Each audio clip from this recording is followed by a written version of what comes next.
कौन हो तुम? क्या चाहती हो? मेरा नाम लक्ष्मी है। बाहर ठाकुर के गुंडे बहू बेटियों की इज्जत उतार रहे हैं, मासूम लोगों को सता रहे हैं, और आप यहाँ आराम से बैठे हुए हैं। बाहर की चीख शायद आपको सुनाई नहीं देती।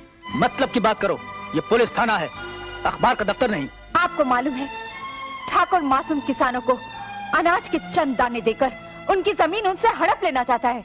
मैडम, शायद तुम्हें ये मालूम नहीं कि जमीन किसानों ने खुद अपनी मर्जी से दी है ताकि वहां एक शराब का कारखाना बन सके, और उसके एवज में ठाकुर ने उन किसानों को हिस्सा देने का वादा भी किया है। किसानों को हिस्सा मिले ना मिले, लगता है आपको अपना हिस्सा मिल चुका है। Shut up! तुम्हें शर्म नहीं आती देवता जैसे ठाकुर के खिलाफ बोलते हुए? जब गांव के लोगों के पास खाने को एक दाना न था, तब ठाकुर साहब ने इन गरीबों के लिए अपने गोदाम खाली कर दिए थे। कहां थी तुम उस वक्त? आज आई हुई इन गरीबों की वकालत करने। देखो इंस्पेक्टर, फरेब और धोखे की इन मीठी मीठी बातों से मैं अपने गांव वालों को ठगने नहीं दूंगी। मुझे चाहे कुछ भी हो जाए, मगर ठाकुर का सपना कभी पूरा नहीं होने दूंगी। And I will see to it.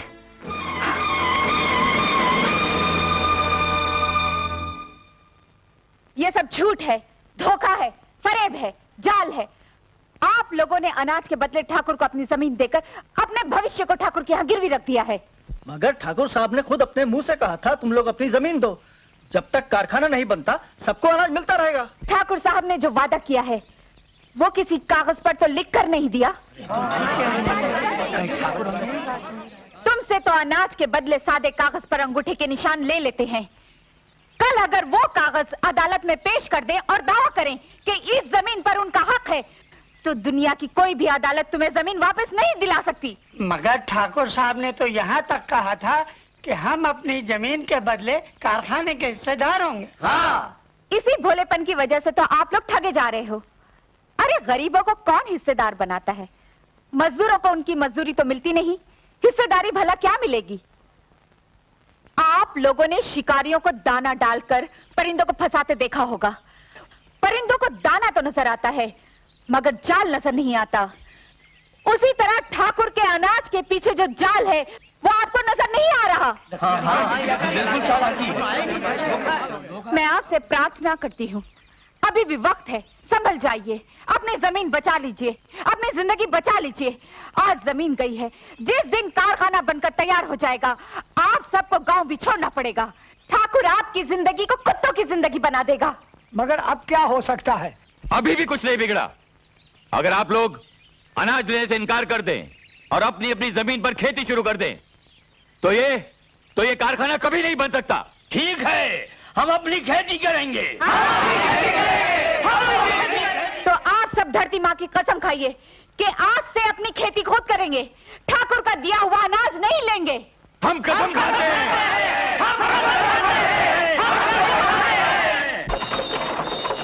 रोको।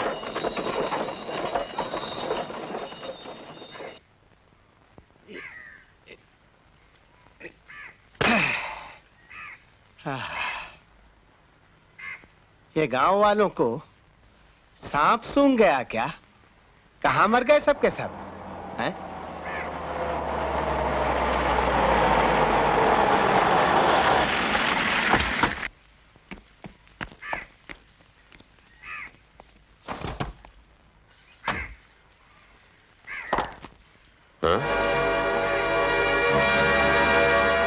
क्या बात है मुनि? कोई भी आदमी दिखाई नहीं दे रहा। सबके सब गांव छोड़कर चले गए क्या? नहीं, चले तो नहीं गए सरकार, है तो घरों में ही, लेकिन लगता है उन्हें अब आपके अनाज की जरूरत नहीं रही।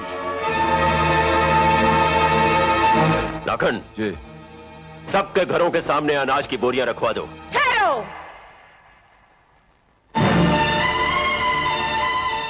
अब गांव वालों को आपके अनाज की जरूरत नहीं, इन बोरियों को वापस ले जाइए। अच्छा, तो ये पट्टी तूने पढ़ाई है?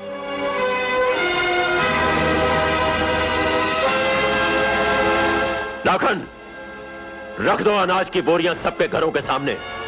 देखता हूं कौन नहीं उठाता। उतारो बोरियां। गांव वालों सुनो, अगर तुम चाहते हो कि तुम्हारी ये लीडर जिंदा रहे, तो मेरे 10 गिनने तक ये अनाज की बोरी अपने अपने घरों के अंदर ले लो, वरना ये छोकरी अभी इसी वक्त कुत्ते की मौत मारी जाएगी। आप लोग इनकी धमकी से डरकर बोरियां मत उठाना। मेरा कोई कुछ नहीं बिगाड़ सकता।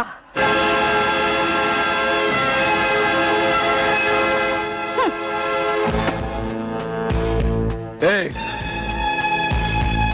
2 3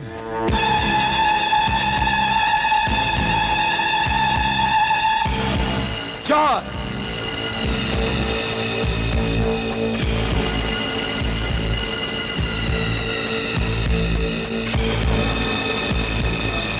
मेरी बात सुनिए, अनाज की बोरी अंदर मत ले जाइए।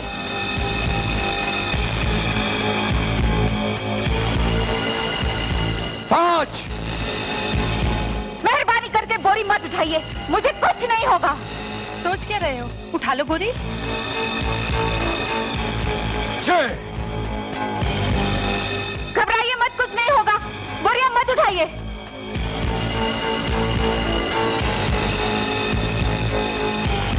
7 8 9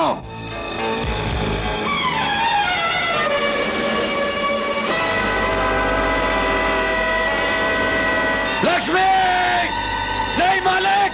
10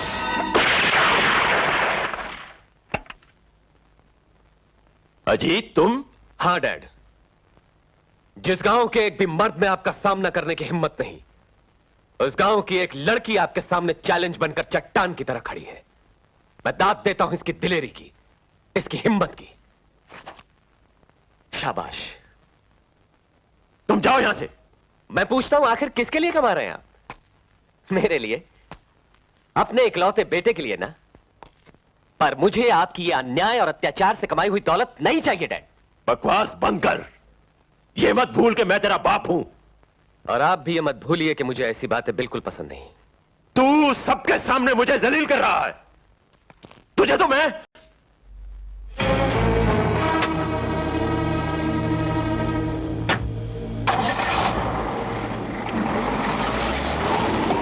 काश आपके डैडी के विचार भी आप ही की तरह होते। You are really very great. Lakshmi, चल तू अंदर चल, चल अंदर चल।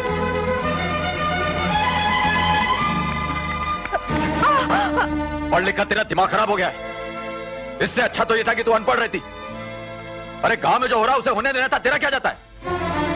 तुम्हारे कहने का मतलब यह है भैया कि किसी पर जुल्म हो रहा हो और मैं सर झुकाकर वहां से निकल जाऊं, अपनी आंखें बंद कर लूं। हाँ हाँ, आंखें बंद कर ले। तू नहीं जानती वो कितने खतरनाक लोग हैं। कहीं वो गोली तुझे लग जाती तो? गोली लग जाती तो क्या हो जाता? तुझे क्या मालूम मैंने तुझे कैसे पाला है, किन किन मुसीबतों से पाला है, कितने दिन फाके काटे हैं मैंने, कितनी रातें सिर्फ पानी पीकर पेट की आग को ठंडा किया। कुछ मालूम है तुझे? उस दिन तू मुझसे पूछ रही थी ना कि मैं बुज़दिल क्यों हूं, उसका कारण तू है मेरी बहन, तू। तेरी तरह अगर मैं भी ठाकुर की बंदूक के सामने खड़ा हो जाता और मुझे कुछ हो जाता तो कौन तेरी देखभाल करता, कौन तुझे पढ़ाता लिखाता? एक बात मन में उतार ले लक्ष्मी, अगर तुझे कुछ हो गया ना तो तेरा ये जो भाई है वो जीते जी मर जाएगा तेरा ये भाई। वचन दे, आज के बाद तू ठाकुर के मामले में कभी कुछ नहीं बोलेगी। दे वचन।